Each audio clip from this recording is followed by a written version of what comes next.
বাবু বৰুৱা অসমৰ সংগীত জগতখনৰ এক চিনাকি নাম। লখিমীৰ দুচকুৱে হাঁহে গীতৰ পৰা পেডেল মাৰি চিনেমাই আদি বহুতো জনপ্ৰিয় গীতেৰে শ্ৰোতা দৰ্শকৰ মন জয় কৰা বাবু বৰুৱাৰ বিষয়ে অলপ জানো আহক। বাবু বৰুৱা বেছি সৰল বাবে নে বেছি জটিল বাবে বিতৰ্কত সোমায়?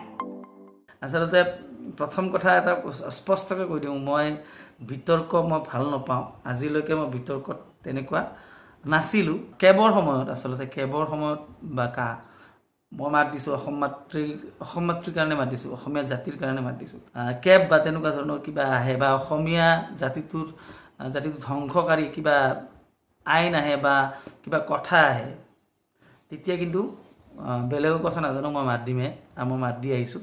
তেনেকৈ কেবৰ মাত দিওঁতে এবাৰ বিতৰ্ক হৈছে, বিতৰ্ক নোহোৱা নহয় বাৰু। আৰু এইটোৰ কাৰণে চাওক, চৰকাৰে ভাল কাম কৰিলে আমি ভাল বুলি কওঁ, বেয়া কাম কৰিলে বেয়া বুলি ক'ম, সেইটো কমেই তাৰমানে। তো তেনেকুৱা ধৰণে আজি কৰোণাক লৈ আমাৰ মাননীয় শ্ৰদ্ধাৰ ডক্টৰ হিমন্ত বিশ্ব শৰ্মা বা অসম চৰকাৰে খুব ধুনীয়া প্ৰচেষ্টা হাতত লৈ আছে। তো আমি সেইটো প্ৰশংসা কৰিছোঁ, সেইটো খোলা মনেৰে কৰিছোঁ আমি যে ভাল কাম কৰিছে। কিন্তু যেতিয়া আমি বেয়া কাম কৰিব চৰকাৰখনে কিবা এটা, তেতিয়া মাত দিয়াটো আমাৰ সকলোৰে কৰ্তব্য হ'ব লাগে। আৰু মই বিশেষকৈ মই মাত দিমেই সেইটোত। অসমীয়াৰ কাৰণে মই সদায় আছোঁ, সদায় থাকিম। আৰু দ্বিতীয় বিতৰ্ক এটা কথা কৈছোঁ, মাজুলী গাভৰু। এতিয়া মাজুলী গাভৰু গানটোত আচলতে মই কি হয়, সেইটো বহুত দুখ লাগে। সেইটো গান আচলতে খুব মৰমৰ গান, সেইটো মোৰ এটা। সেইটো গানত বিতৰ্ক হ'ল, এইটো ভিডিঅ'টোত বিতৰ্ক হৈছে, অডিঅ'টোত নাই হোৱা বাৰু। আৰু চাওক, এটা কথা কওঁ, আজিলৈকে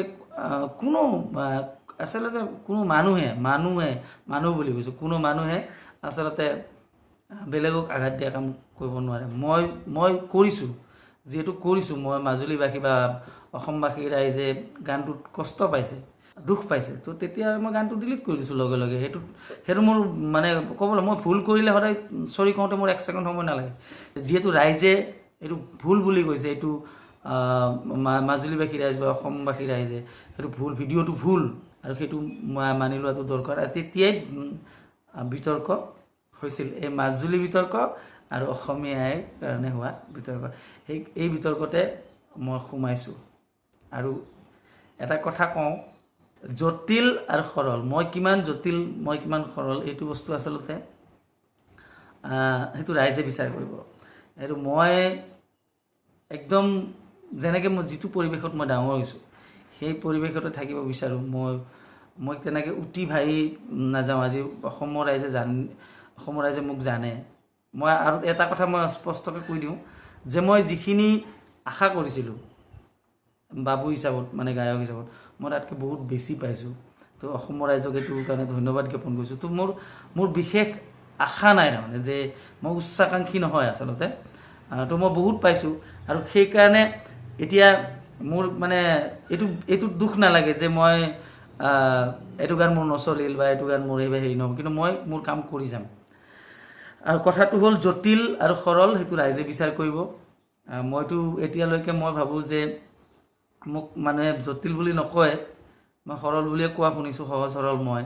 তো তেনেকৈ মই চলি আছোঁ, সেই পৰিৱেশত ডাঙৰ হৈছোঁ, তো তেনেকৈ মই চলি যাম। বৰ্তমানৰ পৰিস্থিতিত সংগীত জগতখনৰ ভৱিষ্যতক লৈ আপুনি চিন্তিতনে? আপোনাৰ মতে ইয়াৰ কিবা সমাধান আছেনে? মই বৰ্তমানৰ পৰিস্থিতিৰ যিটো সংগীতৰ মই কোনোদিন শংকিত নহওঁ বা চিন্তিত নহয়। মই সদায় পজিটিভ থাকোঁ মানুহজন।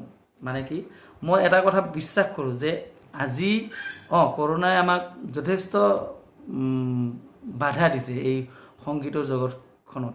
আচলতে সংগীত জগত বুলি ক'লে ভুল হ'ব, গোটেই সাংস্কৃতিক জগত, গোটেই জনসাধাৰণক বহুত বিভিন্ন ধৰণে বাধা দিছে, বহুত পিছুৱাই লৈ গৈছে। কিন্তু মই এইটোক লৈ শংকিত নহয়। দুদিন পিছত নিশ্চয় ভাল দিন এটা আহিব, আৰু সেইটো আশাতে মই থাকোঁ। আৰু মই ভাবোঁ নতুন ধৰণে আকৌ পূৰ্ণ উদ্যমে আমি কাম কৰিম, সকলোৱে কাম কৰিম, মিলিজুলি আমি কাম কৰিম। ইটো সিটোক সহযোগ কৰি হ'লেও আমি কামবিলাক কৰিম। সমাধান বুলি ক'লে আচলতে কি হয়, আমি মিলিজুলি কাম কৰিব লাগিব।